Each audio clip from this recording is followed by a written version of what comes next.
I'm a violinist with the LA Philharmonic. I get to play on stage for audiences at Walt Disney Concert Hall and the Hollywood Bowl. But it's been coming down here to Skid Row that's actually reminded me not only who I could be as a musician and an artist, but who I can be as a citizen as well. A couple of years ago, I met a man named Nathaniel Ayers, who was the subject of a book and a movie called The Soloist. And we started Street Symphony because I wanted to meet one more person in this neighborhood who had Nathaniel's story. And in the course of over 300 free concerts in Skid Row clinics and shelters and in LA County jails, we've met thousands of Nathaniels. Everyone has a story that matters. Everyone has a life that matters.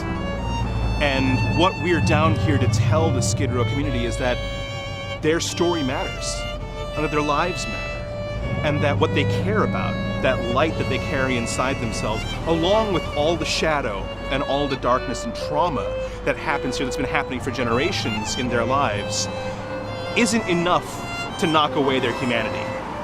Their story still is worthy of being heard by all of us.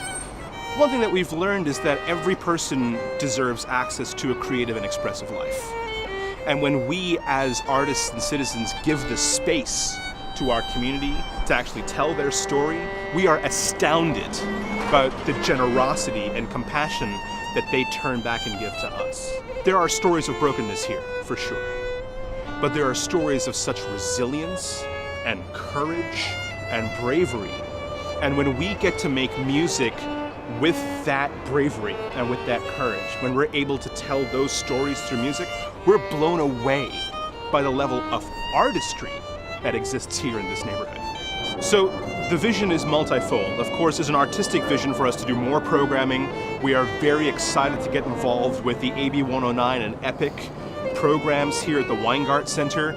My dream would be to be able to employ in our organization people who have experienced homelessness and incarceration themselves. But further than that, what we're hoping to create in the community of Los Angeles and nationally is a consciousness shift when it comes to how we talk about people who have experienced systemic racism, systemic inequality, incarceration, and homelessness.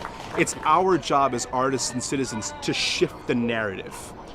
Again, everyone has a story, and our job is to tell those stories, that every person is worthy of a creative and expressive life, and everyone is worthy of inherent dignity and respect.